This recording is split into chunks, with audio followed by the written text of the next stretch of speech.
So even when things are hard, I like that Mike Tyson quote. It's like discipline is doing the thing that you don't want to do, but doing it like you love it. That has been my secret to success, is the fact that I will do it every day because I have that OCD that says I have to do it every day. I can't turn it off. Welcome back to the ProperThieves podcast. Our guest today is Andre Natera, a professional chef who now makes his living as a social media personality and culinary industry expert. Thank you for listening. I hope you enjoy.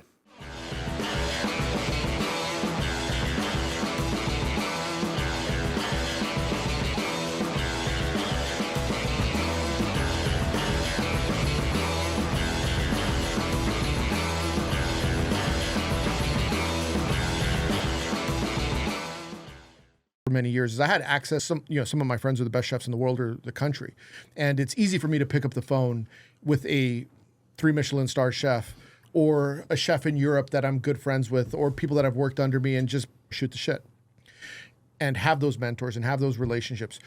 And I didn't realize how much of a bubble I'm in, because most chefs don't have access to mentorship and guidance. And so what I did with Chefs PSA is I wanted to be the mentor unofficially and give people the information and knowledge and let them see the wizard behind the curtain and bring them into the room of the things that are discussed that they might not even be aware are discussed, and coach them through their career. So my mission is to help cooks become chefs and to help chefs become great chefs. I love that. Yeah. Yeah, it's a different angle than just cooking. Yeah. Here's this recipe. Here is how to make this. It's a different audience you have. So if you remember during COVID, you guys aren't chefs, you weren't like consuming all the chefs' social media, but Yeah. during COVID, every chef was doing like a cooking demo. Let me show you how to sear a steak. Let me show you how to make a salmon. And I realized that if I wanted to help people, some of the best chefs in the world were teaching you how to cook steaks and fish and everything else. No one's teaching you how to run your kitchen. No one's teaching you the leadership fundamentals. No one's teaching you how to deal with difficult situations, how to overcome adversity when times are tough. No one's teaching you that. So I could teach you that because, sure, I could also teach you how to cook a steak or a fish or whatever, but why would you watch me versus Gordon Ramsay when I'm not going to show you anything different than he's showing you. So no one's showing you how to be a chef. So I'm going to give you those skills that you need to be a chef and run your kitchen and be successful and market yourself and all these other things that don't get discussed. You've heard that joke, like when you were in high school. Sure, thank you for teaching me the Pythagorean theorem. Now, how do taxes work? Like, none of that stuff matters when you get into the real world. So that's what happens in the chef world, is you know so much about cooking, but then you're put in the position of head chef, and I don't know how to lead. I don't know how to manage food costs. I don't know how to hire people. I don't know how to build a strategy or a marketing plan. It was like, that's where I come in, because I'm going to teach you those things that they didn't teach you behind the line when you were cooking. Mm-hmm. It's like taking a fighter and like managing him or making him professional. Yeah. Even though he's got the talent, there's a whole world behind the backside of promoting yourself and getting into organizations and working your way up and stuff like that. Yeah, I know we wanted to talk about this. Can we kind of talk about how it's so similar, like the hierarchy from fighting to how it works in the kitchen? Yeah. So let me say this first of all, because if people are like, what the fuck do you know about fighting? Yeah. Are we allowed to cuss on it? Maybe I should say how I met Andre. I met Andre when I was 16 years old. This was 23 years ago, almost 24 now. And I walked into my first kickboxing gym, and I wanted to do kickboxing. And they're like, we have Muay Thai and MMA. And I was like, I guess that's close enough. So I haphazardly walked into Muay Thai. Andre was a student there, and he was like, there was the teacher, Mike, and then Andre was like the best student, and then everyone else. Mm-hmm. And so, but Andre was just a cool dude. And we trained, and he's, I'm also a chef. And then I found out he's like this super high-level chef, blew me away. You were at the some hotel. Yeah. The time. Fairmont? No, that was the last one. So when we met, so I think I'm just a few years older than Andrew, but he was 16, I think, maybe, at the time, beating everyone up. Just beating everyone up, and I'm like, this 16-year-old kid's running through all the guys at the gym. And I was like, and we could probably talk about this different tangent, but I like to train with people that are good. Just like as a chef, you want to cook with people that are good because you learn more when someone's good versus when they're not good. Yeah. And I'm assuming the same thing applies in the gym. So it's like Andrew was good. I wanted to train with him because if I could beat up everyone in the gym, but I can't beat him up, then I should train with him more. Mm-hmm. So, sorry, I didn't mean to cut you off. It wasn't quite that lopsided. I had potential. But when you were younger. Now, different. Andre showed me a lot of my moves early on. Yeah, and he was constantly catching me. Like he's a pretty smart dude, and I could tell that the way his brain worked was very analytical and very methodical and stuff like that. And But that same mindset applies so much to the culinary world, the cooking. Yeah, for me, I had spent a lot of years in gyms, and we were talking about fighting. Early on, when I used to train at the same gym with Andrew, it was called Trainers Elite in Dallas, and a lot of good fighters came through there at the time. A lot of guys that were in Pride. Ken Shamrock did a training there for one of his Pride fights. Guy Mesger would go through there. Pete Spratt. A lot of guys that were in Pride and UFC would go through that gym, so we had access to watching them. See, back in the day when we did MMA, it was like the only way you could actually watch the sport was to go to Blockbuster and hope they had a cassette left, because it was like the dark era where it had been banned, and it was like on its last leg, and Dana White hadn't come and bought it yet. So like anybody that was into fighting, it was like a fringe sport. Yep. It was like surfing or rock climbing. You know what I mean? Really? It wasn't nearly as mainstream as it is now. Yeah, it was like an outcast thing for like bouncers, and it wasn't what it is now. And at the time, there was only a couple of gyms that had a lot of pro fighters. Anybody in the Dallas scene 23 years ago has heard of Trainers Elite, knows the Lions Den, all these names. Yeah, I think there was like Lions Den, Trainers Elite, Fighter House, maybe. Yeah, Fighter's House, and then Molars. It was like those are the only gyms you would have gone to back then. Yeah. And anyway, so what does this have to do with anything? My first passion was not cooking; it was fighting. That's what I wanted to be, and cooking was what paid the bills so I could train at the gym. And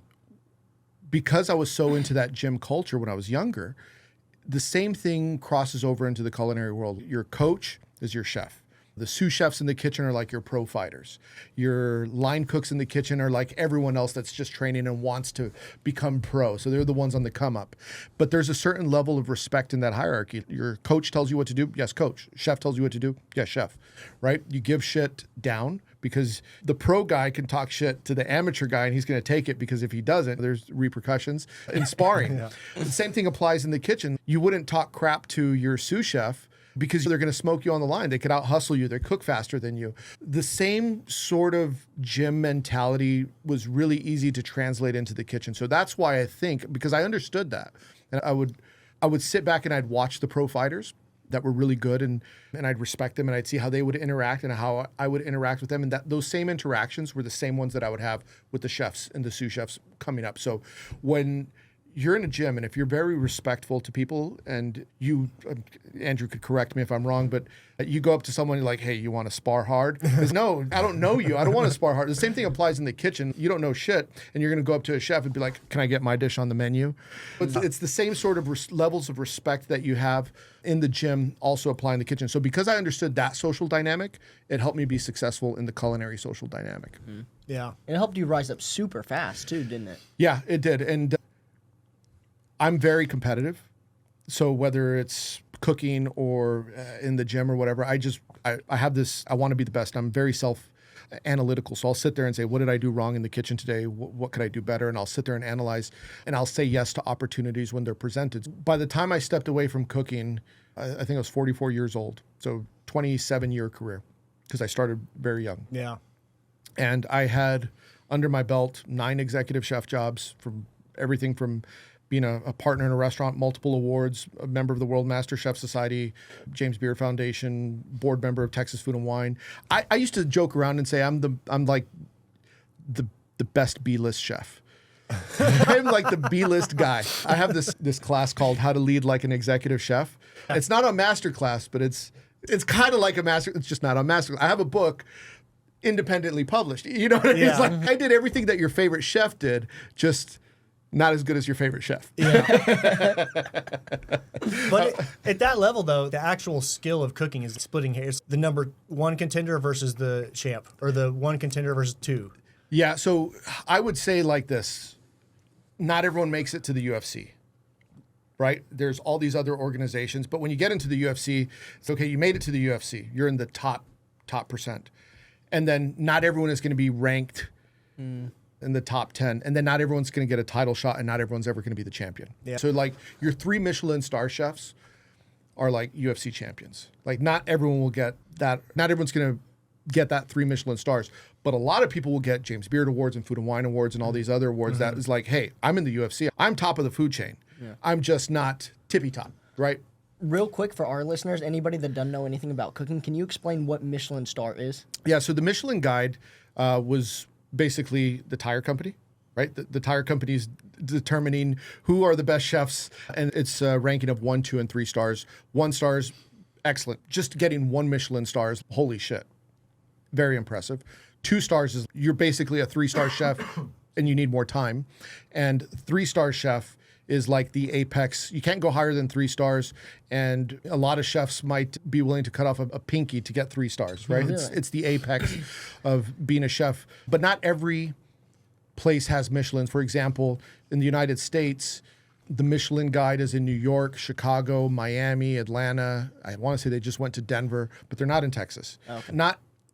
You could be an excellent chef. You might not have a Michelin star restaurant because you're not in a city that Michelin rates.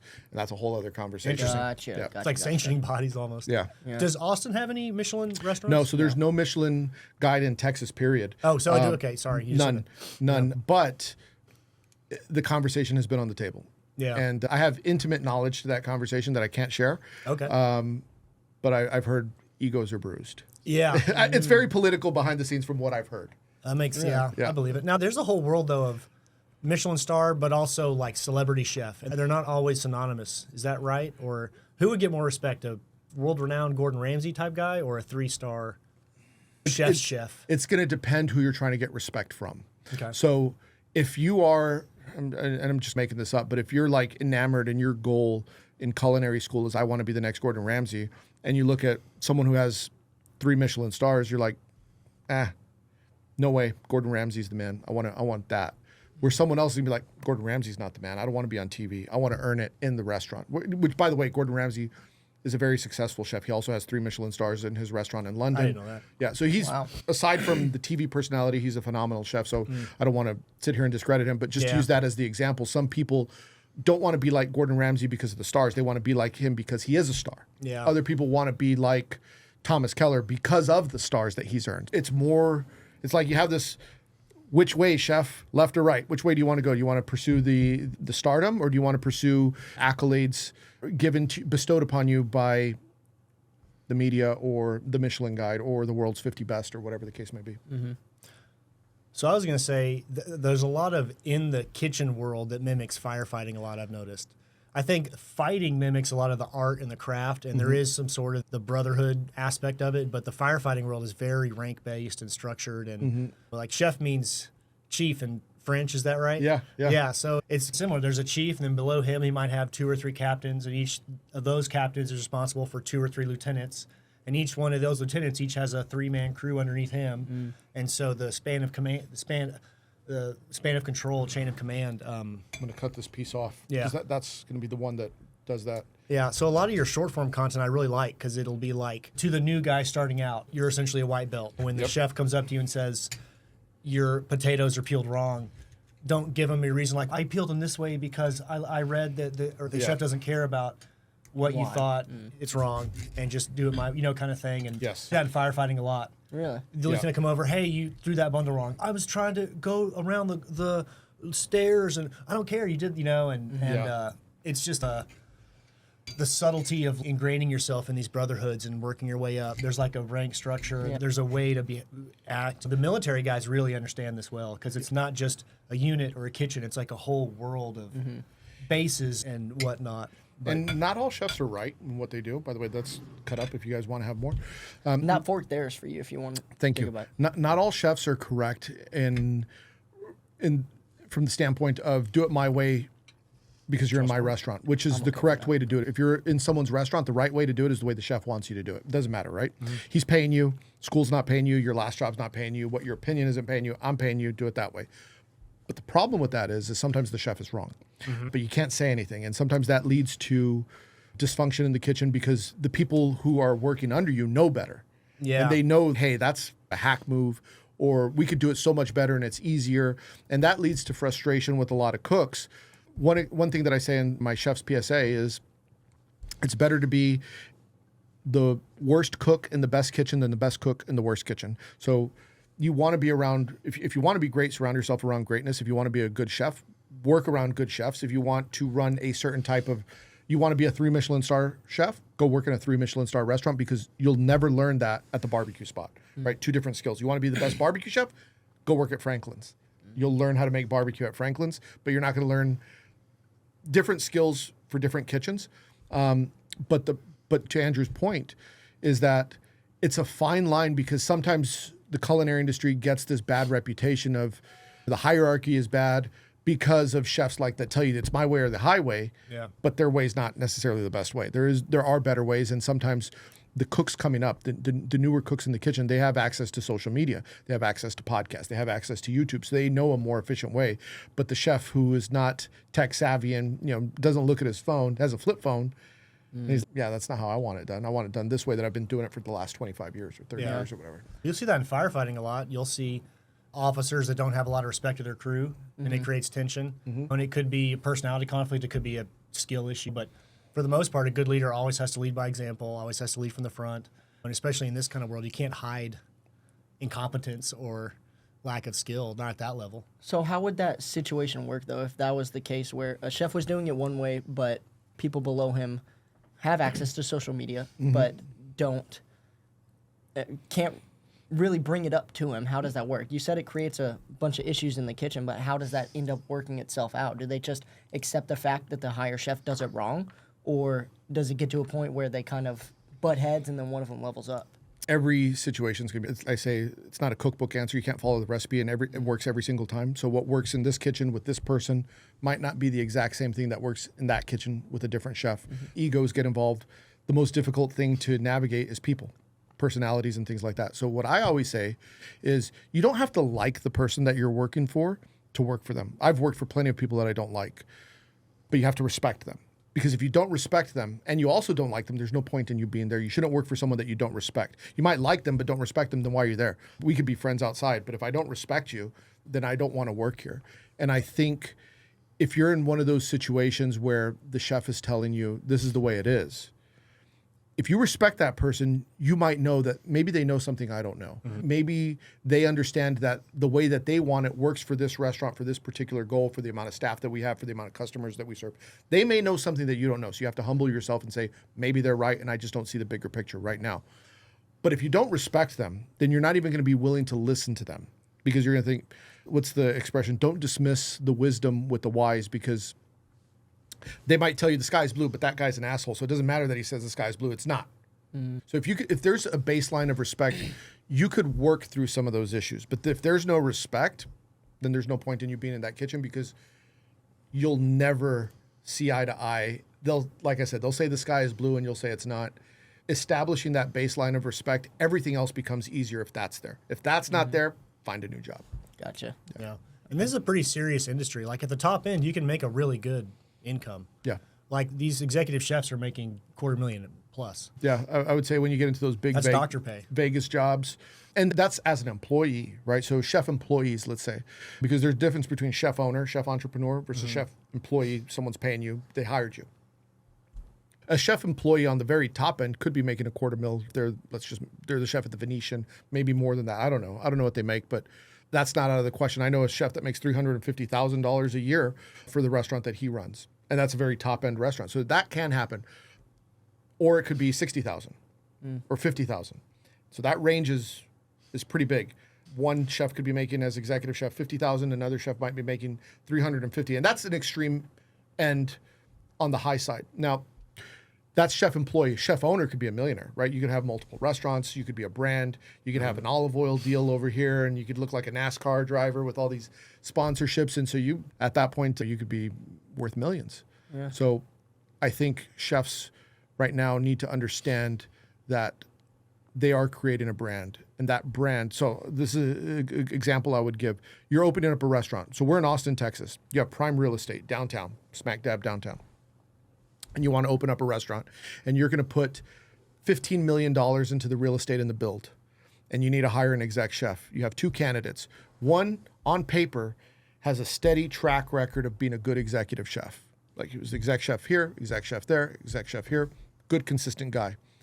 The other candidate, but by the way, this candidate with the track record has zero social media presence. He's a ghost.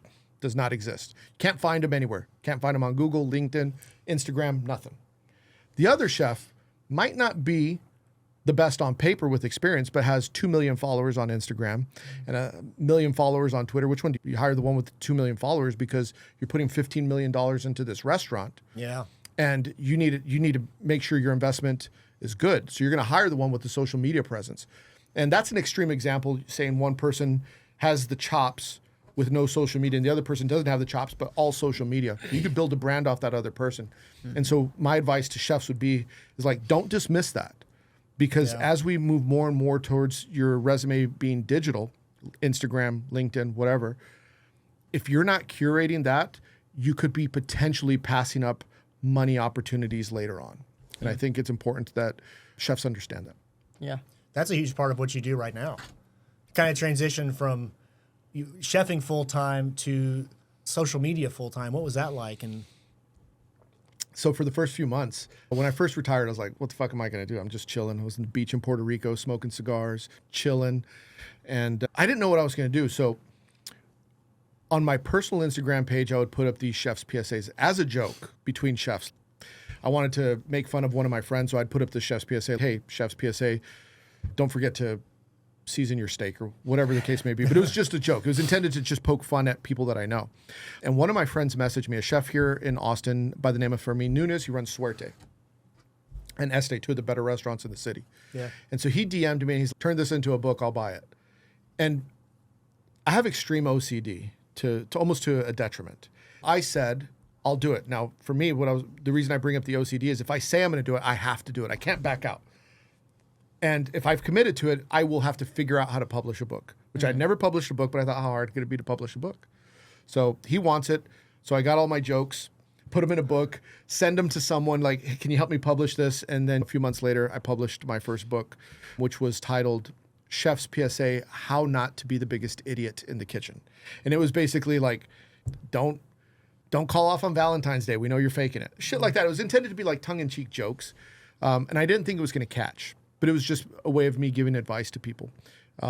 That turned into 5 books later, published audiobooks, and also I think 5 or 6 free ebooks that I give away, and a podcast, and social merchandise, and an AI app. And this joke that I put up on my Instagram story has now turned into my business. yeah, that's so cool. Yeah. That's incredible. And so it seems like you're taking the same mindset too, from the fight gym, from the kitchen, now onto this stage. Yeah. So the idea of, so here's like, if I had an advantage, is personal discipline. That is my superpower. Discipline is my superpower because I know every day when I wake up, whether I want to or not, I'm going to write. I have to write every day. When I wake up, sometimes it sucks, but I'm going to write every day. I'm going to do this every day. I'm going to do that every day. I'm going to post something every day. I'm going to tweet every day. And it's like the consistency, you look back and it's like, I could tell you what my method is because it might make a little bit more sense, but I have a big poster board with a bunch of sticky notes on it. And every time I accomplish something, it goes up there. Or I have another poster board with things that need to get accomplished, and it goes from this poster board to the other one. When I needed to write a book, the first book that I was like going to take serious, not the joke book, but the real book, the second one I wrote titled Culinary Leadership Fundamentals, which was, like I said, the first one was a joke book. The second one was like, okay, let me really teach you how to be chefs and manage food costs and all that. And so the second book, what I did is I got all these sticky notes and I was like, we need a chapter on food costs. We need a chapter on labor costs. We need a marketing strategy. And I just put sticky notes all over it. And I ended up with 30 sticky notes. And every day, time to write, just take one sticky note. That's all I'm going to write about. That's smart. By 30 days, I wrote a 200-page book, but it didn't feel like a 200-page book because I just had to write about that one thing, that one day, and then set the timer, done, walk away. And so the consistency when I look back on everything that I've been able to do with this Chef's PSA has everything to do with the fact that I show up every day. It's the same thing in the kitchen. You show up every day consistently. Good days, bad days, doesn't matter. You're going to show up anyway. You got slapped in the face, doesn't matter. You're still going to work.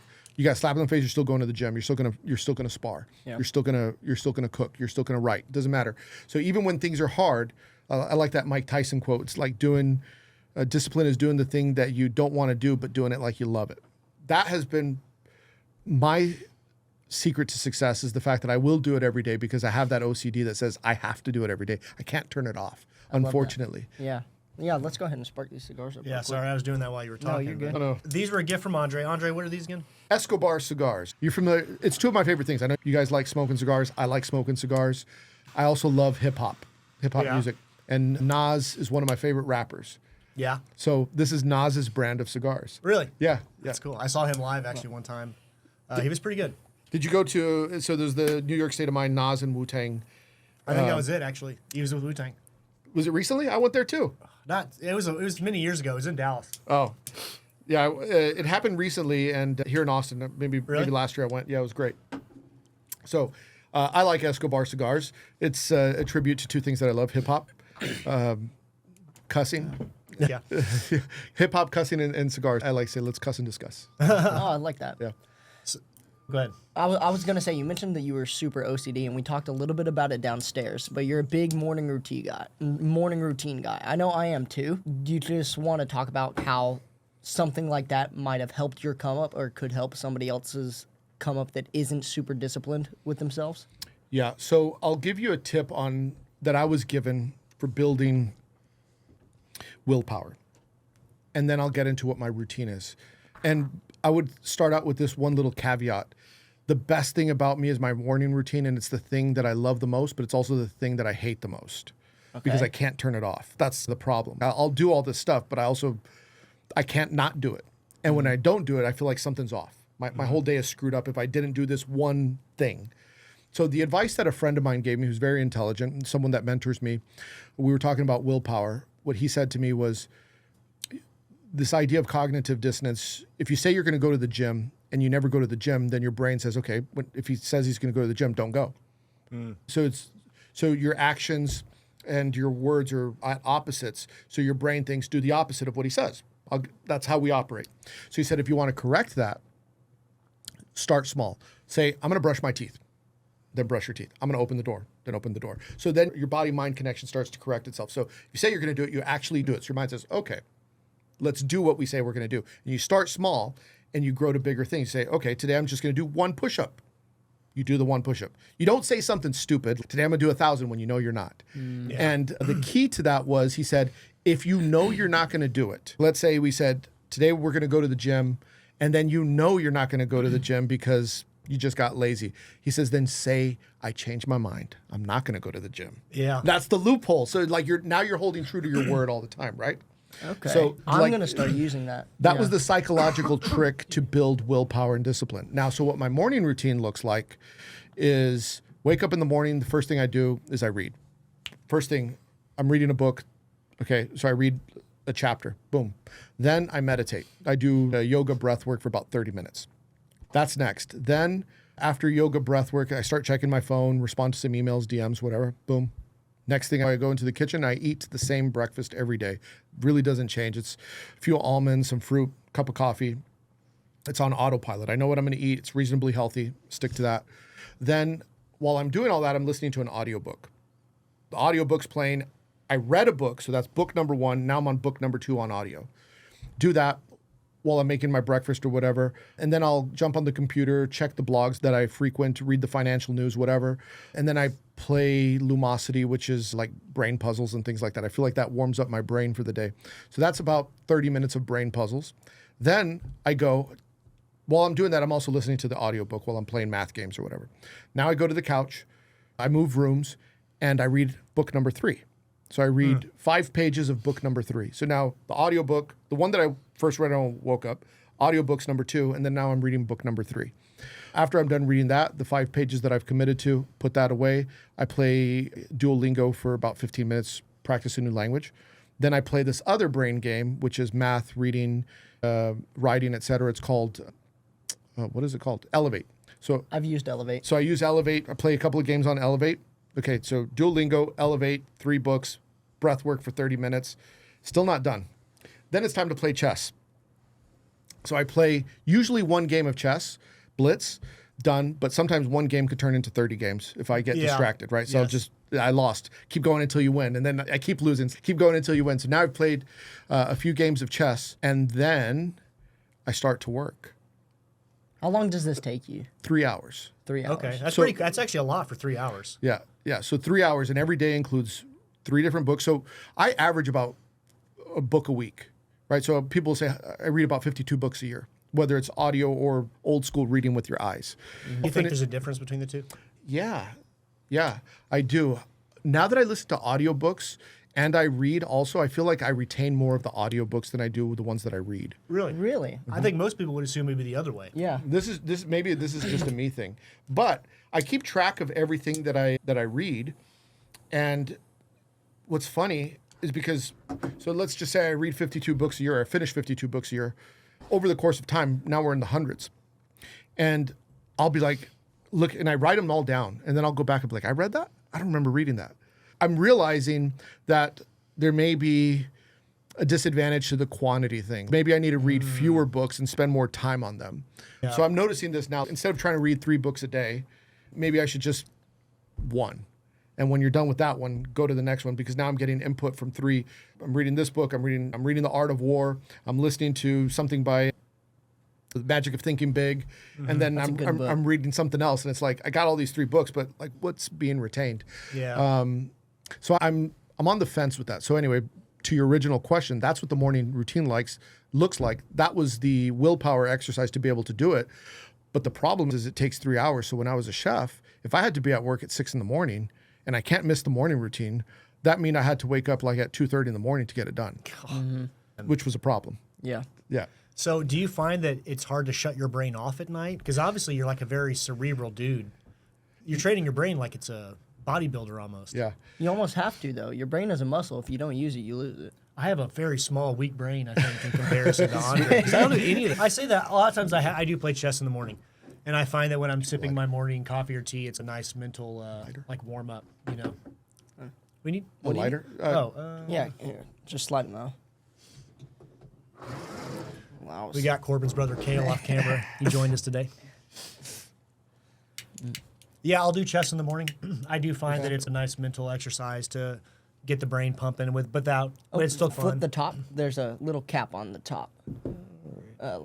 It's on one. It's kind of... Here, let me see it. Yeah, thank you. So why do you read before you meditate? Is there a reason for that? No. I'm interested in this too because I found I don't like reading in the morning before I meditate because whenever I'm reading a book, then I get the information and then I start thinking about all these different scenarios where I can apply it in different areas of my life. And so when then I sit down to meditate to try to calm my brain and not think about anything, I find it much more difficult to just make it shut up so I can just breathe through it. So I'm interested in this. I don't know why. I think I've never put a whole lot of thought into why the reading before the meditation. There's no logic behind it. It's just that's the way the morning routine. Okay. And because I'm a person of routine, I started that way before I added the meditation in. So meditation got added in after that. Yeah. And so I'm a room by room person. So when I wake up, I'm in my bedroom. The book is right there by my nightstand. Yeah. I have to read that as soon as I wake up. And then the meditation chair is a few feet away. The computer room's the next room. So my morning routine follows my path in the morning. So it's not necessarily... I wish I had a good answer, but it's just what works for you. Okay. Do you have a night routine? Do you have a similar closing down shop kind of thing? And I won't add one because I know how It'll OCD. spiral out of control. Yeah, because like I said, my favorite thing is my morning routine because I know multiple languages because of the Duolingo that I've been doing for years, right? I could carry on a conversation in other languages. I'm pretty good at chess because I play chess every day. I have pretty good math scores and all this other stuff. I'm a decent writer because I write every day. Like all these things are designed to make me a better version of me. But on the flip side, if I add a PM routine, I know I need an unwind routine. That's what I really should do is focus on sleep because what ends up happening, I'm like most people, I end up looking at Twitter all night. Like I'm laying in bed, scrolling, seeing what's happening in the rest. And Twitter's a fucking dumpster fire. Yeah. But I love it. It's like a dumpster fire, but you're like grilling s'mores over it. So you can't leave. They got s'mores over the dumpster fire. It's delicious. Twitter's interesting. It is a lot different. Yeah.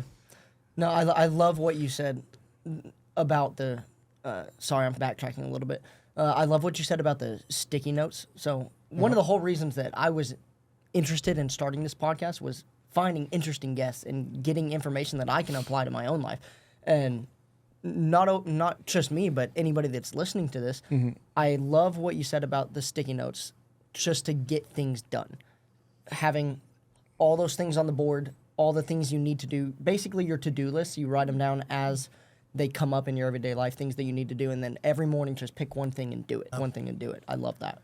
When I was first starting my business, and I needed to know all these things, like, okay, what do I need to do? I need to start a website. I need an email. I need an LLC, right? And so I had a sticky note, like, I don't know how to get an LLC, but on the thing, you'll figure it out. Even if it takes you the whole day to figure out how to get an LLC, you're going to get one. And then you need an EIN, and you need your trademark and your DBA, and so all that.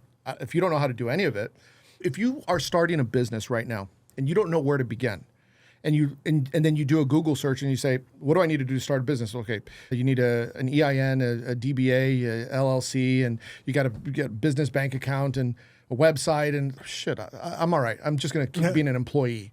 Right? Yeah. It's just easier. The path of least resistance says, I'll just keep punching the clock. That seems like a lot of work, and I don't know where to begin. But if you put all those on sticky notes, and today you just got to get that LLC. That's it.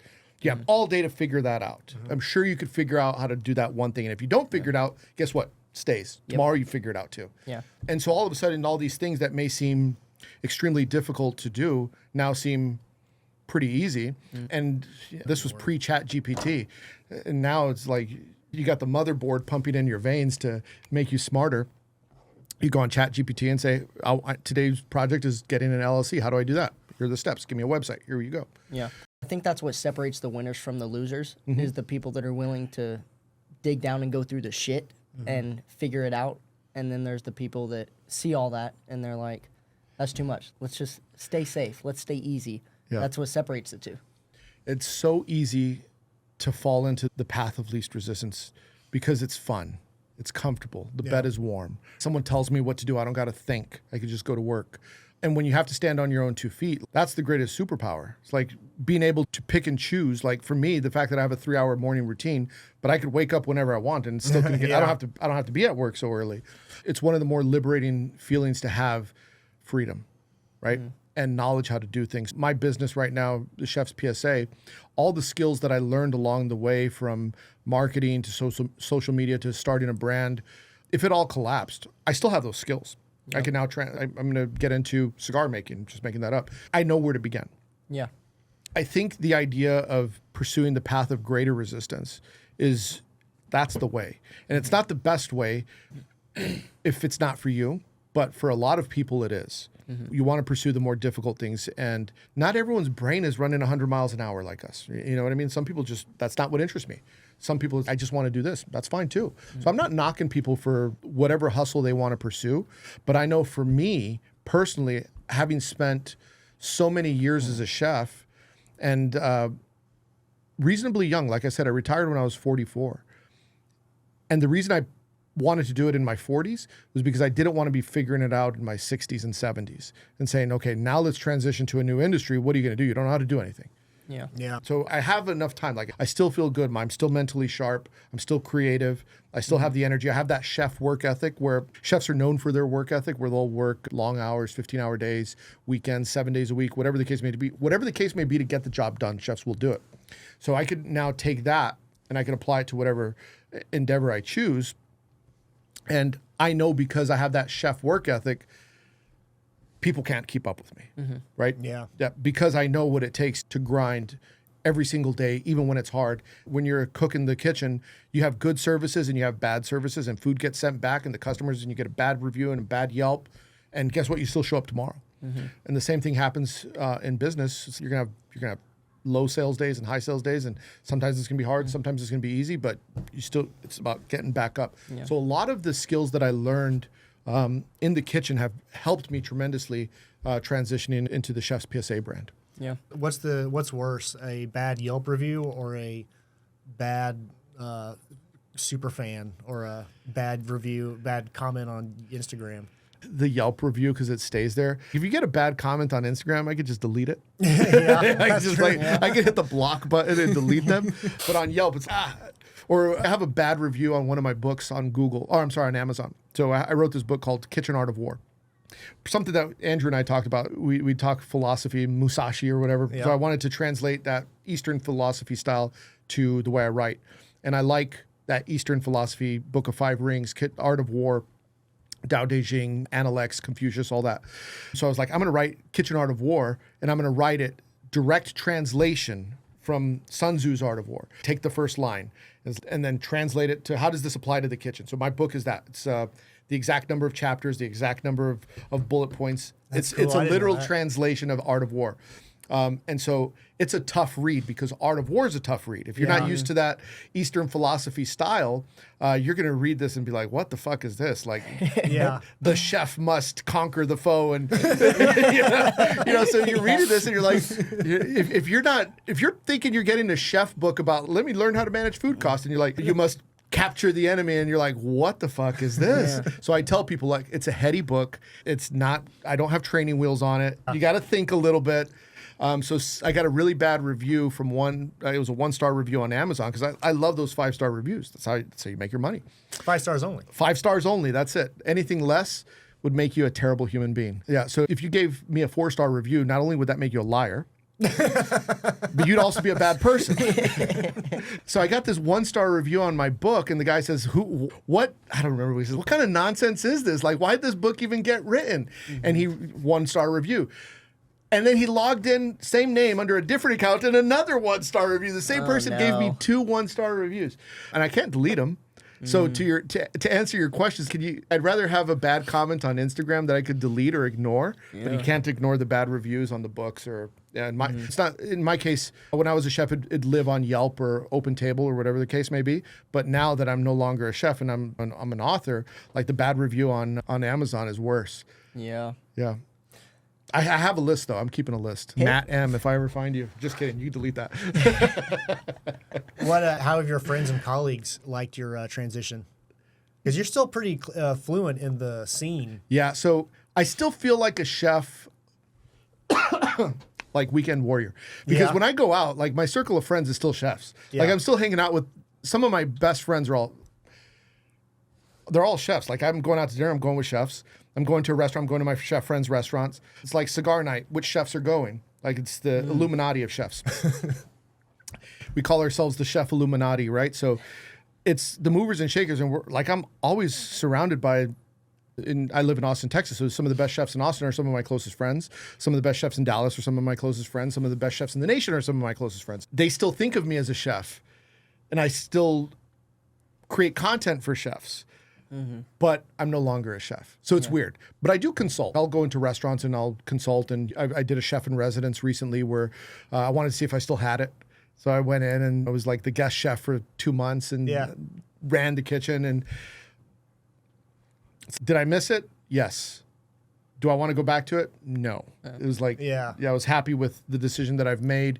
I do miss it, but I'm pretty satisfied in my career. And I'll share this with you. When I left chefing, I feel like I was at the apex job of my career. I was very successful. We got one of the restaurants that we had was best tasting menu, best restaurant according to this publication. We were always in the conversation of the best, right? And I have several accolades as a chef, and I was talking to one of my chef de cuisines at the time who ran one of the restaurants. And he came up to me and he's, hey, try this dish. He was really excited. Try this dish. He runs the fine dining restaurant. And I'm trying. I was like, what do you think? I was like, yeah, it's okay, whatever. And he's really pumped about it. He's been working on it for weeks.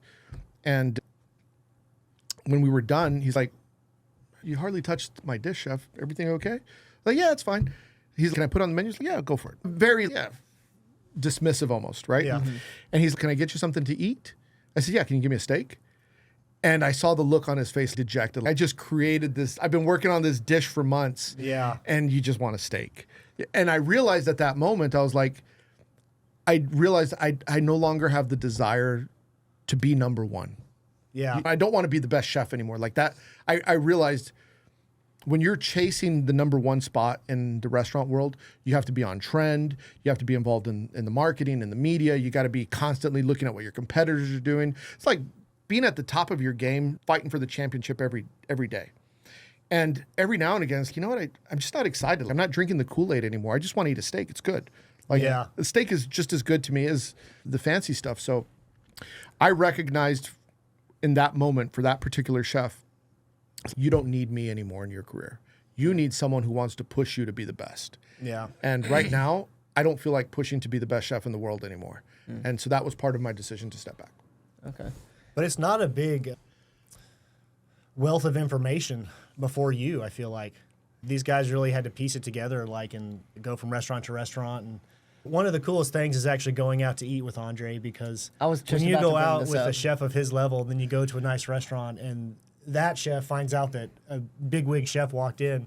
They roll out the red carpet with all their best entrees and pairings and steaks, and the chef goes back and makes sure it's cooked exactly the right way, because they're kind of dick measuring contests. I was going to ask, yeah. And it's really cool to see. Not a lot of people get to experience that, because I didn't even have to order. They just know the just best brings stuff. stuff There's an expression that we say in the kitchen: no matter how well you do something, another chef is going to tell you you're wrong. You go into a restaurant, the reason the chef's cooking is, they're probably happy that I'm in their restaurant, but in the back, they're probably this fucking guy.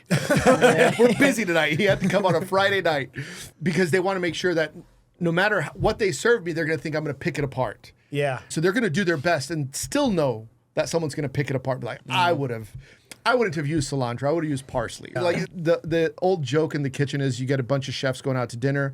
No one wants to get up and go to the bathroom, because as soon as that person gets up, they're like, that guy's a hack. Right? Yeah. As soon as they step out, like, not as good as the rest of us. Am I right? But chefs are also very gracious hosts.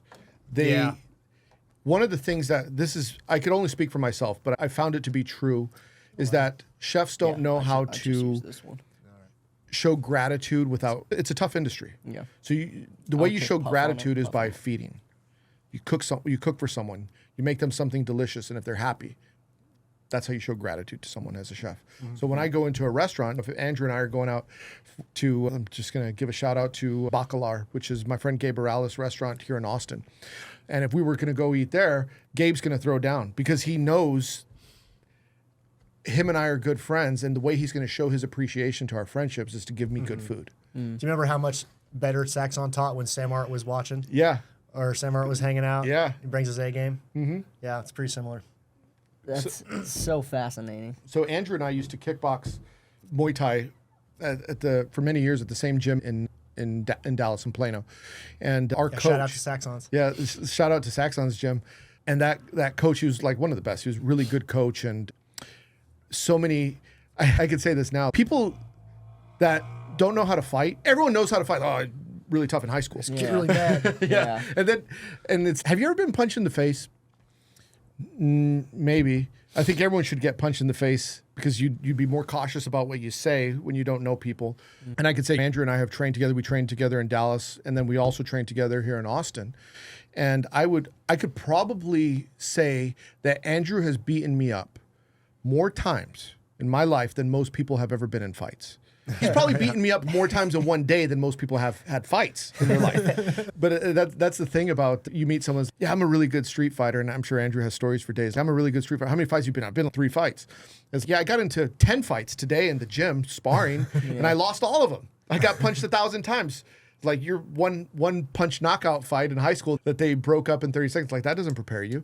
And so it's disrespectful, I think, for everyone to say, well, I could fight. I'm a fighter. Like, I think it's disrespectful who do that professionally. There's a directly inverse correlation to the amount of confidence you have in a fight versus how little you actually know about fighting or experience you have. So when you have no experience, I think it's a survival mechanism, honestly, like evolution. Yeah. Just let the guy trick himself into thinking he's bulletproof. And that's his best shot of success anyway, is just being super confident. But as you start training, you learn real quick it's a big ocean, and there's a lot of big fish out there, and you're a lot smaller than you thought. And you get a whole new respect for just fighting and words and going out, body language, machismo, road rage, you name it. Yeah, the consequences of fighting, right? So if someone's going to start a fight with you, it's like, maybe you can beat them up. Do they have a knife? Do they have a gun? Do you want to deal with the consequences? Maybe you know you could take them. Do you want to deal with the consequences of then hitting their head on the concrete? Yeah. You never win. You either get a lawsuit or you Yeah. end up in the hospital. Yeah. Yeah, Either way, you have a huge bill. Yeah, I'd say, look, if you really have the urge to go fight, go to a gym. Yeah. And Blur it out. Get beat Yeah. up, and understand how much you really want to fight. Yeah. Like getting punched in the face is not fun. It's not like I don't know if it's fun now, but it's No. never been fun. I train defense a lot. Yeah, Yeah. it's never fun to get punched in the face. I found too that people that go and train fighting just to become better are some of the nicest people you'll ever meet. Because maybe it's something where they feel like they don't have to prove anything anymore. Like they just know in the back of their head that they're capable, and that if shit came down to it, then they could handle themselves. And Yeah. but I think there's something to just knowing how to fight that makes you a kinder person. Maybe that's just been my experience, but I have a saying. I say every grown man should get beat up at least once a week.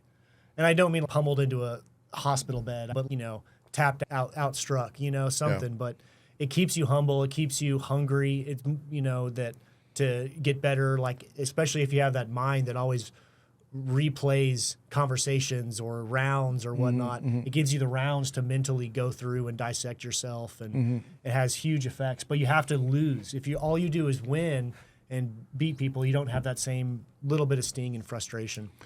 And then the confidence. I always tell guys that it gives you confidence to get beat up because it teaches you that, hey, if push comes to shove, win or lose, I'm going to fight back. And just knowing that you can fight back is enough to carry yourself with that body language. You don't have anything to prove, but I'm not going to push you, but I'm not going to let you push me, kind of thing.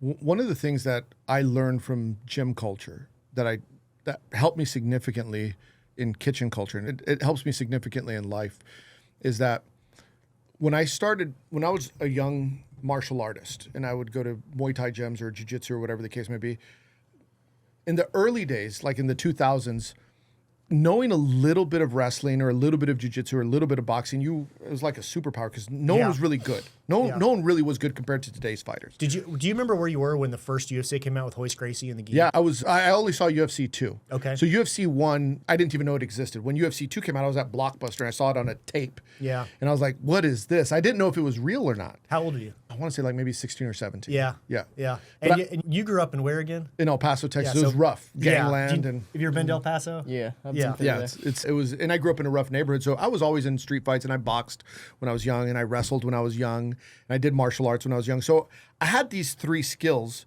like boxing, and I had wrestling, and I had martial arts. And when I saw the UFC, I was like, well, I have an advantage over all these guys because I wasn't like great at all of them, but I had a little bit of it, and where specialists were coming in early. And so when I was at a gym early on in my career, as a youth, I was better than most people in the gym because it's okay. Their boxing's good, but they don't know how to wrestle. I was pretty good. Yeah. Or their wrestling's good, but they don't know how to box. So I always had a little advantage because no one was really putting it together that way yet. And eventually people got better. And so when Andrew started at the gym where we were training, a lot of fighters started coming in at that time, and I took some time off to be a chef. So let's say I disappeared for the sake of conversation for 6 months, and then I came back. And what happened in gyms, like someone that you used to beat up 6 months ago, and you take time off and you come back, and now all of a sudden you can't beat them up anymore. Yeah. Like now they got significantly better. And because I had a fragile ego, I only wanted to train back then with people that I could beat. So it's like, I know I don't like getting beat up because I like maintaining this gym hierarchy like one of the better guys in the gym. So I'm not going to train with them because I know they'll beat me up, but I'll train with them because I know I could ragdoll them. And so that doesn't really benefit you either, right? Because you're not really getting better if you're always the hammer. And so what I learned later on is that I would, if it was like the day that all the good guys were there, I got to work that day. I'm like, I'm gonna avoid. Tomorrow's hard sparring with all the pros. I got to work. I can't make it that day. But the same thing would happen in the kitchen. Is hey, you could go work at the best restaurant, or you could be the best cook in this restaurant. Yeah. But if you go to that restaurant, you might not be the best cook. And I started coming up in these kitchens and also avoiding the harder things in the kitchen while avoiding the harder sparring at the gym. And so you saw a correlation. So I saw a big correlation. So fast forward years later, now time has passed. I have this friend in California who was a great kickboxer. He was a pro Muay Thai fighter in Australia and Thailand. And we became really good friends. And so we trained together, and he was significantly better than me. He was just like hardcore, didn't have the ground stuff, but just his Muay Thai was like really legit. And I was like, might as well, he's my best friend. He was also my sous chef. Yeah. So it was like, let's just train every day. Got back into it, started getting beat up again. I was okay with losing. And then I got back into it years later. And this is the trick, is I realized that I got good because I wasn't afraid of getting beat up. My ego was okay with losing now. So I started doing cooking competitions. I was okay with coming in second because it was the experience that I would get going into the cooking competition. I was okay with working in the better end kitchens now because I knew like I didn't need to be the best because I was going to get good by being around those other chefs. So fast forward years later, this became my trick. It's the same thing I did in the kitchen is that if I started at a new martial arts gym, let's just say jiu-jitsu is a good example, and everyone's going to roll. It's like, I would deliberately get tapped out by everyone in the class on purpose. Even if I could tap them out, I would make sure that everyone in the class tapped me out just so I could get out of the way. Like break the ego, let everyone tap me. Okay, Yeah. now I could learn. Now that my ego has been removed from the situation, I could learn. So the same thing applied in the kitchen. I would have like kitchen competitions. I'd see someone that was really good at, let's just say they're really good at filleting a steak, like butchering it. And I knew they were better than me. And I'd go up to them and say, I bet you I could do that faster than you. And they'd be like, you can't. So let's race. I'd lose. They'd feel good because they beat the chef. I beat the executive chef at butchering a fish or filleting the steak. But I felt good knowing that who cares if I lose? I got better by doing it. Yeah. And what I started to tell myself mentally, my mental trick was I would always, whenever I was afraid to do something in the kitchen, I would just say in life, right? So I'm just using the kitchen or the gym as the example. On the other side of fear is greatness.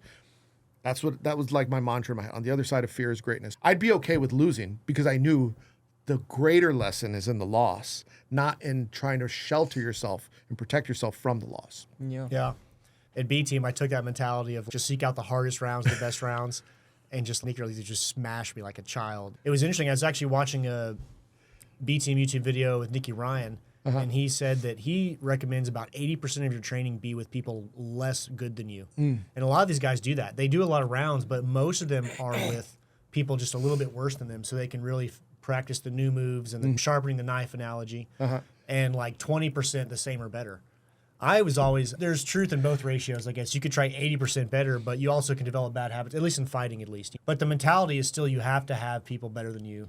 But see, y'all go about it much more strategically than I did. I got in the gym and I was like, I'll spar you, I'll spar you, I'll spar you. I don't care if they're better than me. I didn't care if they were worse than me. I just sparred with everybody. They say you need three training partners. You need someone better than you, and when you're training someone better than you, your goal is just to survive.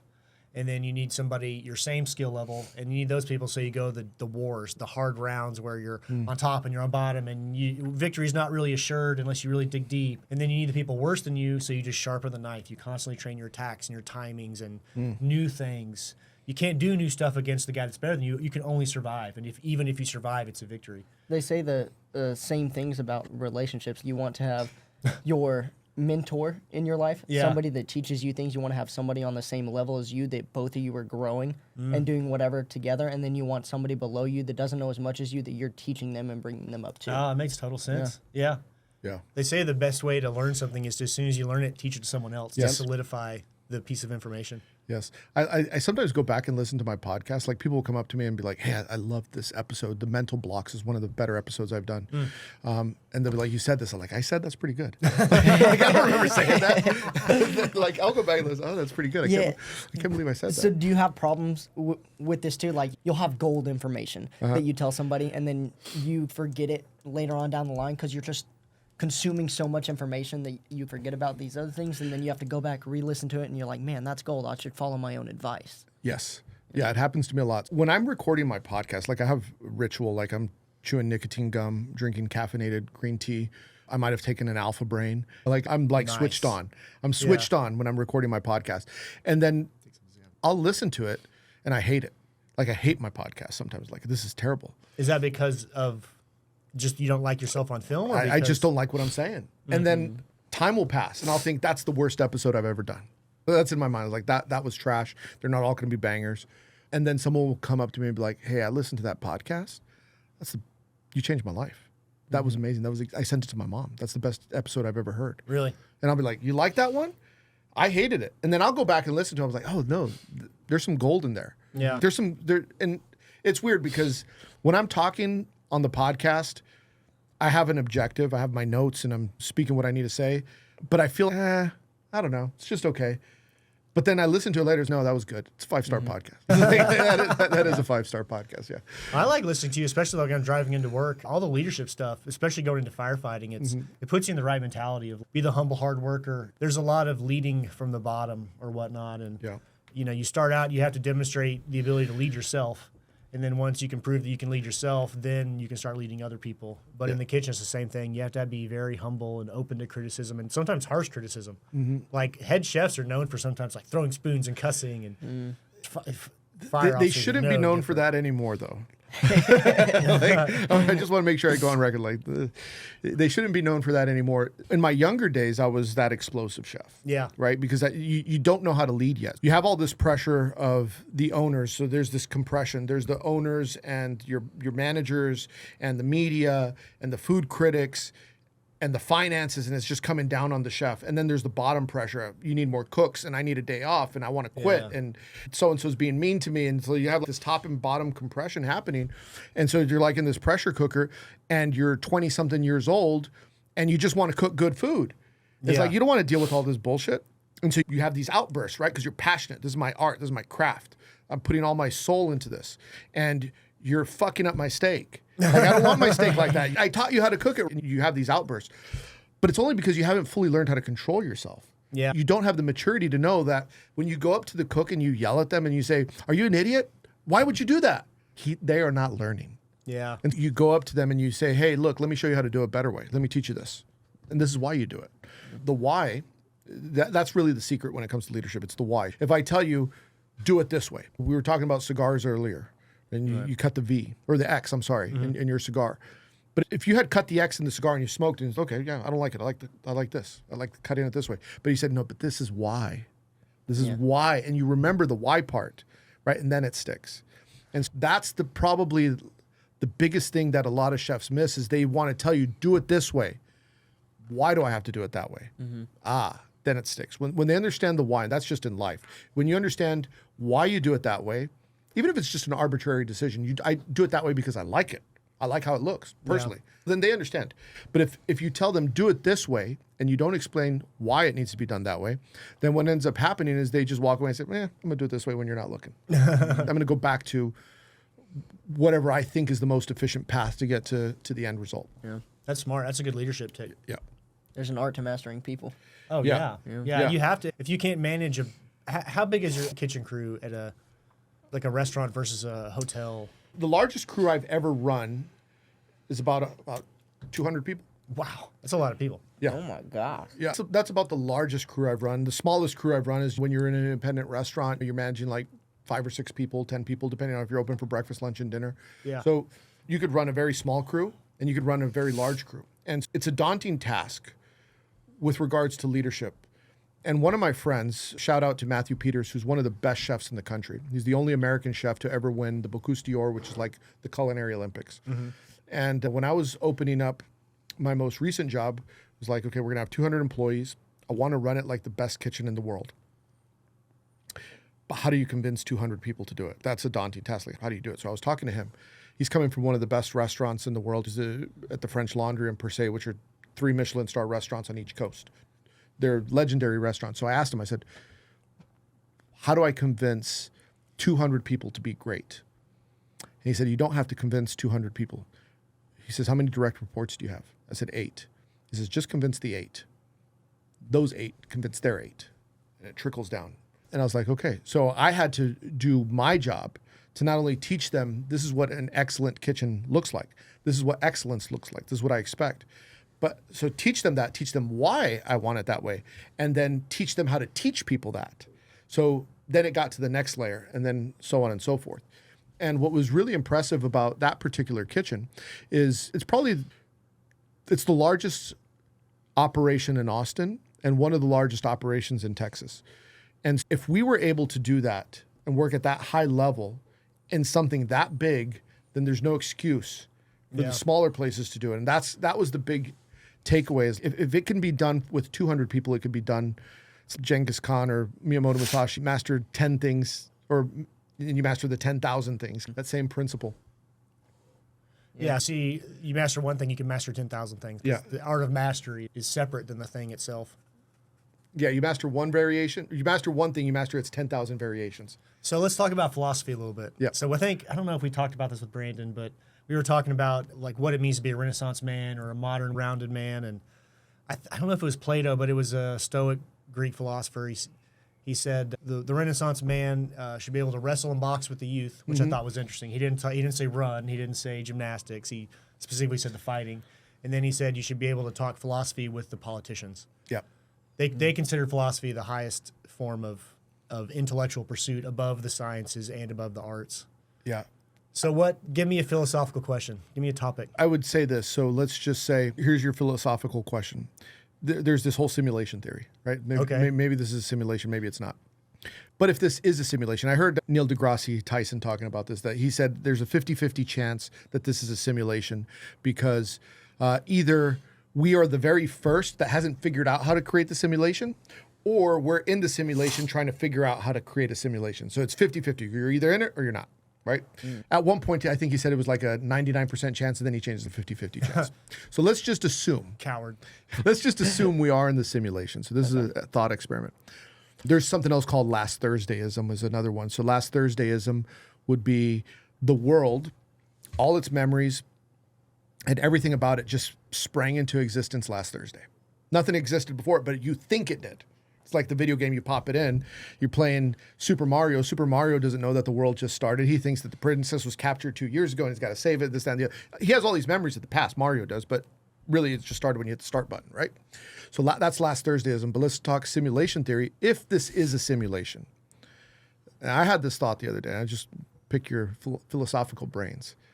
If this is a simulation, that only leaves you two options. You're either player one, the person playing the game, or you are the game, designed to stop someone from winning.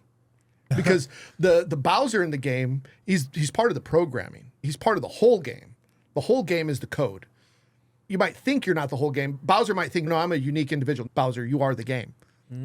You're either playing as Mario or you are Super Mario Brothers, the game. So then that's my question. If this is a simulation and you're player one or you're the game, then you're designed to win either way.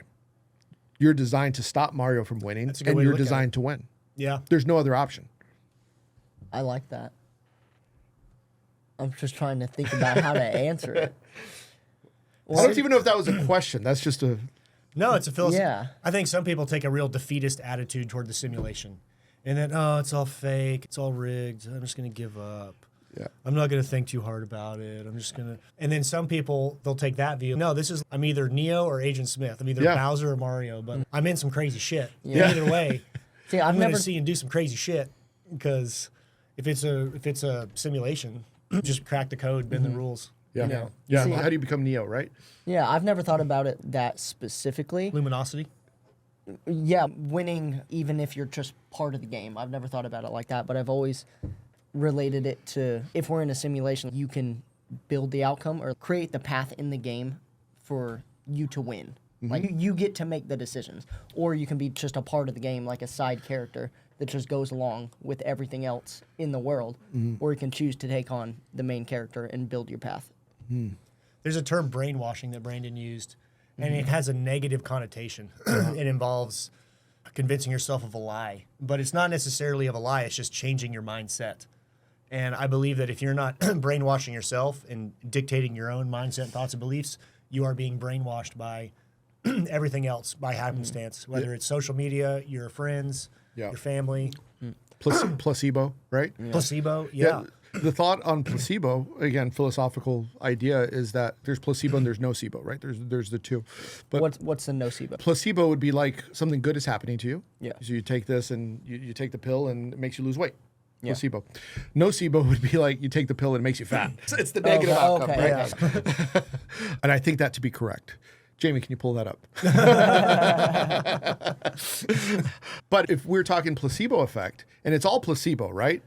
Like even like I heard this the other day. There's no way to prove that it's not all placebo. Okay, this one good way works to a little put it, better, yeah. but that one could also be placebo. The Yeah. one that we think works might not work either. Based on the belief systems that you hold true to yourself. Right. So if it's all placebo, let's just say it's all placebo. Then why not make stronger placebos? Like why not this pill makes you fly? Take it. Right? like let's if it's all placebo anyway, let's get some stronger placebos out there. Like this one turns you into Superman. Yeah, use your imagination. Yeah. Like come on, doctors. That's $1 million idea. Placebo is one of the most medically quantified effects there is. Yeah. And because of that, people dismiss it as it's like silly. And it's no, the body's ability to heal itself from like the mind tricking itself or brain or thinking it is like there's no argument. Yeah. So you may as well just retrain your mind to be positive and Yeah. expect the best, things like that. There's no upside. I'm sorry, there's no downside in having positive attitude or being a better version. Like, where's the downside? If I could learn to speak better and be a better chess player and be a better writer and be better at math, like, where's the downside? I don't see it. Or I could change that for Netflix, like watching some brainless show on Netflix, or I could use that those 3 hours to make myself better, or I could use that time to spend time on the couch. The issues that I have with it is people will say, or the argument that I get from a lot of people is, yeah, you can go through life like that and have your morning routines and everything that you're doing, but you're sacrificing your social life, or you're going to lose friends, you're going to lose family and lose relationships and stuff. And that's an argument that people bring up to me. Like whenever I was in my strict routine, didn't go out, didn't have friends, didn't talk. Do you have a strict morning routine? Not right now, but I used to. What was it? So I'm a bartender server, and at the time so I'd get up at 5 a.m. I'd take all my supplements pre-workout. I'd do morning cardio, and then I'd go work out in the gym. I like working out in the morning. It's just something that fits my routine better. I would come back, and that's when I would do my journaling, my meditations, my affirmations, my dream building, just everything, just sitting in a chair or a desk, just doing all my work there. And then I would eat something. Typically, it was 2 eggs and a tilapia fillet. I did the same thing every single day. Easy, didn't have to think about it. Then I'd drive to our downtown office, and I would get my charts and everything set up and analyzed for my day trading day. I'd sit and I'd meditate for 15 minutes more before the market opened, and I'd let the market bell wake me out of my meditation. And so then I would trade from 8:30 to 10:30 or 11, and at the time I was bartending at a private Sky Club in Amarillo, so I would work there in the mornings from 11 to 3, and then I'd go into my other bartending job at 4, and I'd work from 4 to 10. I'd get off, I'd go home, I'd go to sleep, and I'd do it all again. Like a machine. Yeah, just like a machine. Do you do a morning routine? I have a flexible morning routine, but I try to do certain things like I try to give myself a 15, 20-minute window when I'm waking up to meditate. So I meditate just laying down in bed kind of as I'm coming out of that dream state.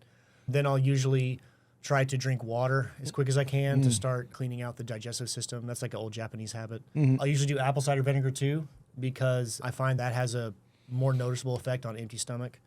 It removes parasites. It's probiotic. It does so. It's like coconut oil, but it's. Then I'll usually start brewing some coffee or tea, and then I'll try to get some kind of protein and fat, usually eggs.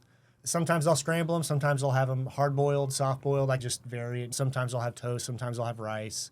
And then usually I will, depending on my schedule, either go to work, to my firefighting gig, job, or if I'm not busy and I can set my own schedule, usually I'll try to work out after my body's had enough hours to wake up and the muscles to Do you connect. train MMA more or lift weights more these days?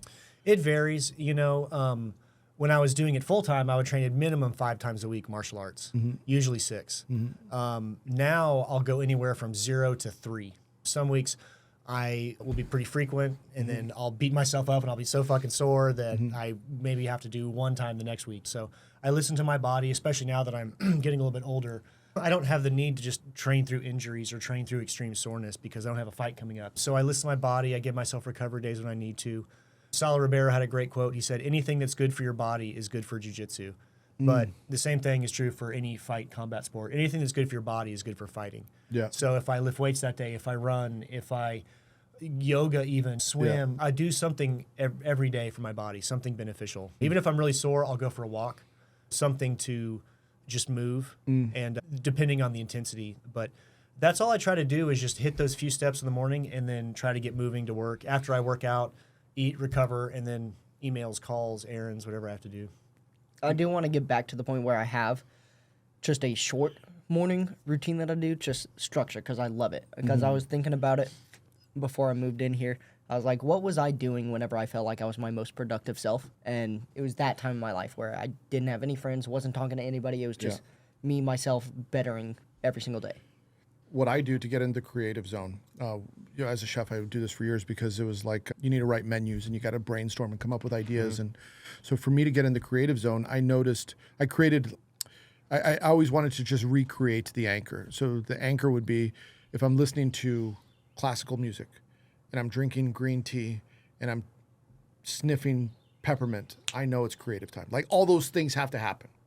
So that's like the reminder. Okay, so even if you put on classical music, gave me a glass of green tea, and lit peppermint something, Yeah. I would think I got to write menus. It puts my brain in that Yeah. zone. So having sometimes those stimulus around you that remind you of when all these things are happening, that's creative time. Or that is, I'll use this as an example. I bet you Andrew could know exactly what I'm talking about. If you smelled Thai lotion and sweat, you'd be right back at Saxon's gym. You could walk. Time to train. Yep. Time to train. As soon as you smell it, you start bouncing on your toes and shadow boxing. Yeah. So in my house, I have a garage gym where I have like puzzle mats and I have a bob and weights and things like that. And so my workouts now are not solo workouts, but there's going to be a few rounds on the bag. And if I'm hitting the bag and I'm wearing like sweatpants, it's different than if I put on the Thai shorts and I hit the bag. Like all of a sudden my skill level goes up just by wearing I don't know why, just by wearing Thai kickboxing shorts. All of a sudden, like where'd this skill come from? I didn't know it was laying dormant. I just had to put on the shorts to get there. And so Andrew and I used to train here in Austin, and my back would be hurting, my knees would be hurting, and I'm all fucking rickety, and holding mitts for him. Mm-hmm. By the way, he hits really hard. Yeah, he hits really hard, right? So if I got to hold mitts for him or Thai pads or something, man, my elbows hurt, my this, that, and the other. But as soon as the mitts come on, it's like nothing. And then as soon as I go home, I feel it. But in that moment, it's like I think about Freddie Roach who has Parkinson's. But when he's holding mitts for Manny Pacquiao, the Parkinson's is gone. Yeah. And the same thing would happen to me in the gym. Everything would hurt. But as soon as it was time to hold mitts or time to spar, it's like it stopped hurting. Yeah, it's and go then time. it turned right back on after that was done. Yeah. Something I wrote down here that I'm gonna try to implement is I've never thought of myself as a creative person, and not even necessarily to create a scene for my creative time, but like you said, having sense or certain things that set the scene for what you're about to do. I'm gonna try to get 4 or 5 different essential oils, and just every time I'm about to either edit a podcast or focus on something, or it's time to go to the gym, just take a whiff of that and try to build that into my routine. And I want to see if I smell something like that just in my everyday life, if I get like a switch in my brain. Yeah. So I had heard go that time. peppermint Never thought about oil. I've heard that peppermint oil stimulates the memory in the brain. Oh, really? And so there's these things you could, if you want to look into it, they're called boomsticks. You could find them on Amazon. They look like lip gloss or something like that. But Yeah. it's just essential oils in a stick. And so before I just take the cap off and I take a big whiff of it, it's like, all right, in the zone. Mint is going. The spearmint like is smelling going. salts, but yeah, it's like yeah. smelling salts. So I got the smell, I got the sound, and I got the drink. Yeah. Lights are off, computer's on, These time things? to type. These things? Yep, those are it. See, I'll use music. I like music with no words, like classical music or drum and bass type music, whatever. As long as there's no words to pull my focus away, I'll usually have a drink. But I never thought to use smells as another one. The smell is a good anchor. I've realized like all of those clicking, the sight, the sound, the smell, if it's all clicking, all senses are going. There's this, lately I've been on this classical piano kick, and there's this pianist called Lola Astanova. Okay. And so I put her on my Apple Music and I listen to it, and it's I'll tell you what, I like gangster rap. I'm not gonna lie. I listen to some Wu-Tang. I'm listening to 50 Cent or Nas or whatever, but I can't work with that. Yeah. I need That's like hitting the heavy bag music. Yeah, I'll listen to and that classical piano. I don't know, something about it is just like all of a sudden I feel like I'm. For me, it's violin. Is it? Yeah. I like classical violin. And people always ask me, like, oh, what type of music do you like? I like all types of music. I'm not biased against anything, but there's a time and a place for different types Yeah. of music. Yes. I don't listen to classical violin whenever I'm trying to pull 400 pounds on deadlift. Yeah. It's just not the same thing. Have you seen this guy? Drops your max like 10%. There's this Russian guy on YouTube that he looks like he pretends he's the janitor, and then he like goes and lifts up the. I love Honio something. I love those videos. Yeah, this is great. Like the only problem I have with his videos, it's a 10-minute video, and you don't get to the good stuff until the last minute. Yeah. Like the rest of it's just like everyone getting mad at him. Come on, man, I'm trying to work out here. No, I teach you. There's a bunch of Yeah, thanks for making me look like a douche, man. All right, thanks. Yeah. There's a bunch of pages that just steal his content and only put like the good clips up there where where he's just pulling and getting reactions. Yeah. And I followed a couple of those. I love that guy. Yeah, that guy. He's funny. I love watching him. He's lifting it up like nothing. I'm Yeah. like, dang, how strong is that guy? You and can be. he never takes that thing off, so you don't know what he actually looks like. It's Yeah. crazy. I bet he's densely packed with muscle. Yeah. He For has sure. to You know who I'm. Have you Oh seen yeah, I know this guy? exactly. Yeah, he's like a powerlifting. I think he's an Israeli dude. Yeah. He's like a powerlifting competitor, coach, whatever. But yeah, you can. That's the cool thing about fighting is you're actually trying to get as strong as you can without getting bigger. Yeah. It's a subtly different way to lift weights. So it's amazing how much strength you can pack on your body without a lot of size. It should know? just flip up there. I'm gonna watch you do Yeah, it. just like it's just Oh. yeah, it's just a cap. We've been going for about an hour and 30 minutes. I do want to ask you. I can see why Rogan's podcasts are so long. That's exactly what Yeah. we realized because initially we thought the same thing like you do. We wanted shorter podcasts, 15, 20 minutes. People could listen to them on the way to work. And then you just start talking. And it's so Yeah. easy to talk for 2 hours, especially if you're having such interesting conversation Yeah. with people. But I do want to ask you about the UFO. that Oh, you the UFO. supposedly Yeah, Andre saw last UFO. week. Okay, So- tell us the story. So here's the story. So I was doing this chef in residence gig in Dripping Springs, Texas, which is about an hour or so, sometimes 2 hours from where I live. And so I'd be getting out of work. And by the time I'm getting home, it's about 1 a.m, right? You get off at midnight or 11, I'm driving home. By the time I get home, it's dark. Now I live in the country, so there's nothing around me, cows, right? I basically live around a bunch of farms. And I'm driving out there. It's 1 a.m. There's nothing. It's dark. I'm the only car on the road. And if you've been paying attention to the media lately, there's all this UFO disclosure. Everyone is talking UFOs, right? Miami Mall or whatever. Yeah, the Miami Yeah. Mall thing, right? So all this UFO stuff is happening. And I hate to say it, I'm kind of over it, all the UFO stuff. And maybe it's because I've been seeing so much UFO content on Twitter or the news. There's, disclosure, whatever. So anyway, I'm driving, dark road, there's nothing. And I look up and I see this fireball in the sky. It's not a plane because I know what plane lights look like. And it's country, so there's nothing out there. There's this fireball in the sky and it's like flying towards me. And when I say it's flying towards me, I mean, it's not very close. It's way up there. And I'm looking at it, like, I'm too fucking tired for this. And I just went home. These aliens need to go fuck with someone else. I'm too tired for this shit. That was the extent of it. I saw it, I was like, is that it? That's UFO. That's not a plane. What is that? It doesn't matter. I gotta go Move home. on with your I life. gotta go home. This is normal now. This is nothing exciting. Yeah. The alien stuff is interesting because while aliens are cool, I would rather be Bigfoot. You'd rather I wish it was Bigfoot conspiracy theories because part of me really wants Bigfoot to be real. That's the only Why? conspiracy theory that I really. Why I don't Bigfoot? know because it's just cool. It's a dumb reason, but Bigfoot's not going to invade us and kill us like aliens or AI. It's just this lost not archaeological, but a biological Yeah. piece. See, I was always thinking if anything was real, I wish it was aliens because Yeah. Bigfoot. I'm thinking if I ever see him, he's gonna tear me apart. But then the first thing that went through my head was like bears exist. Yeah. Probably not much different, honestly. You get attacked by Bigfoot or a fucking bear. Yeah, that was the alien story, or UFO. What are they called? UAPs now, yeah? Unidentified aerial phenomena. It is interesting. All that stuff is in the news. Yeah. So, like I said, I saw it. What was it? I don't know. The reason I say it wasn't a plane because it looked like a smaller version of the sun. That's what it So looked like. interesting, yeah. A small version of the sun would probably be the best way. It looked like fire. It didn't look like a spacecraft. It looked like fire in the sky. It was hoping to get a reaction out of you, and you totally let it down. It's like a haunted house. The guy jumps out, and you're just like, No, I was like, fuck, I'm too tired. I'm tired. I've been at work all day. Aliens, not now. I got shit to do. I got to wake up early.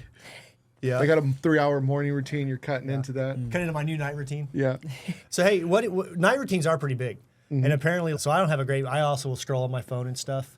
What I started doing was putting a red tint or a blue blocker app on the phone. Oh. Because apparently the blue light acts, for lack of a better term, like a shot of espresso. It jazzes up your mind. So when you really? when you blue light, it doesn't rev up your mind as much and makes it easier to just put the phone down and be out. Yeah. It Like works the whole day, all day you should be doing this, not just. Is it a program on your phone? So yeah, it's called iPhones- night light usually. iPhones come with it. I can show you how to set it up afterwards, but it works in correlation with your circadian rhythm.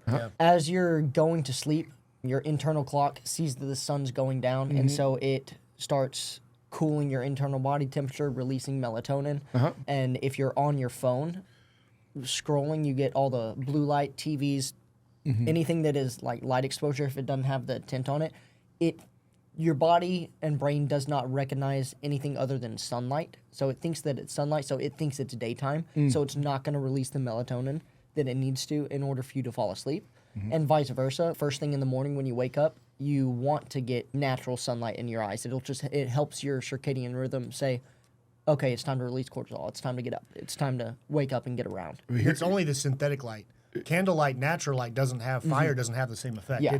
You can fall asleep to candlelight much easier. So that's a nighttime routine. A lot of people, they'll read books by candlelight And within 5 or 10 minutes, they can barely keep their eyes open. Yeah, I like the idea of the candlelight. Yeah, stick to the basics nature. And Yeah, I mean, we're programmed to be looking at fire versus blue light. This is Yeah. a new thing. You wonder if our circadian rhythms are going to adapt to this new technology, right? they have to, right? Yeah, we're not living in caves, and we're Humans are one of the most adaptable species on the planet. Yeah, We can survive on like plastic and oil. yeah.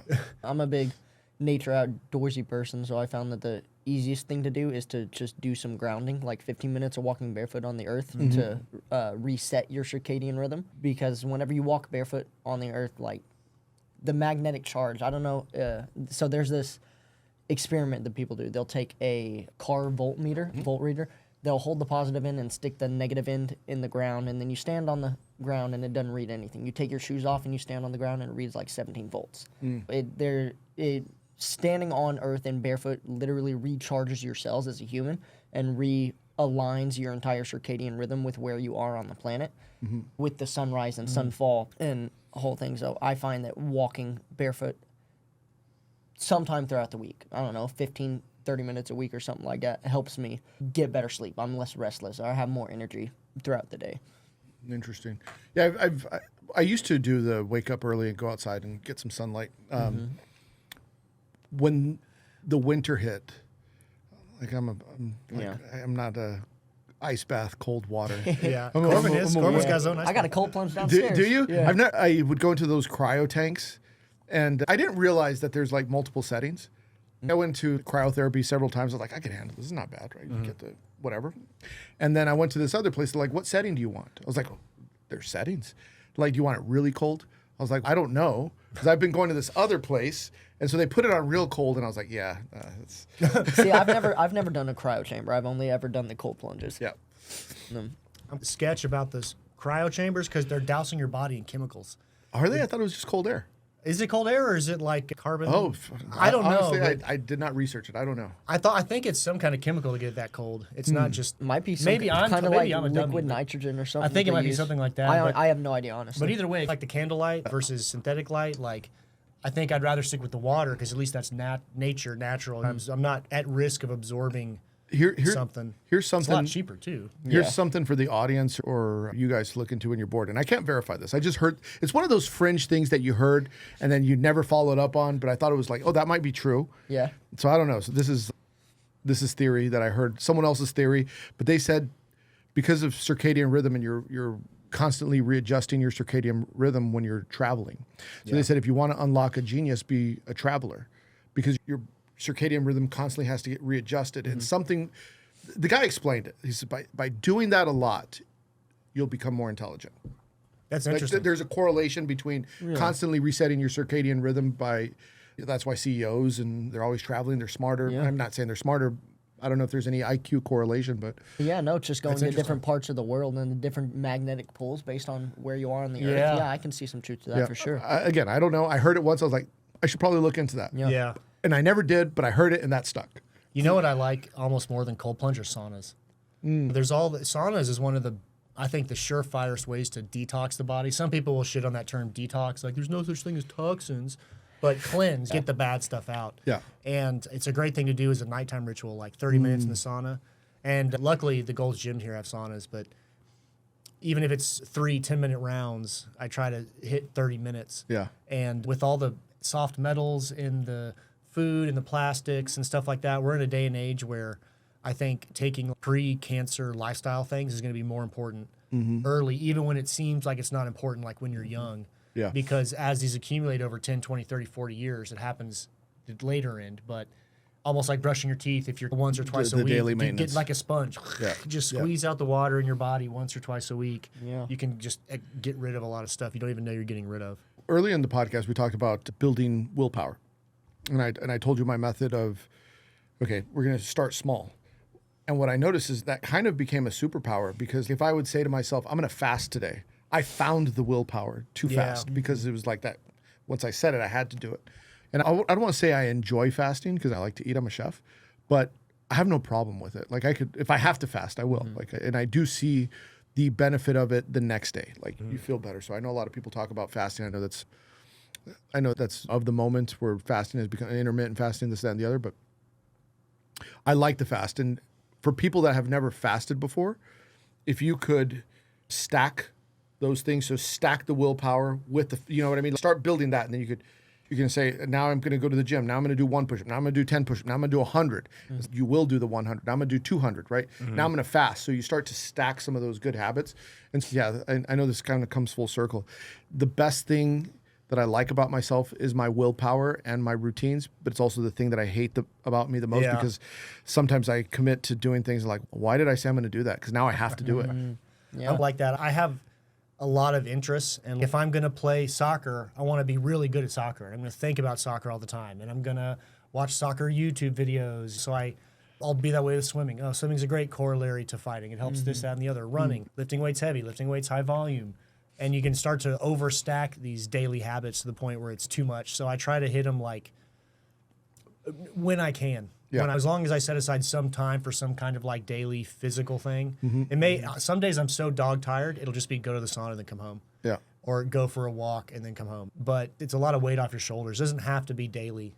Even nutrition doesn't have to be daily.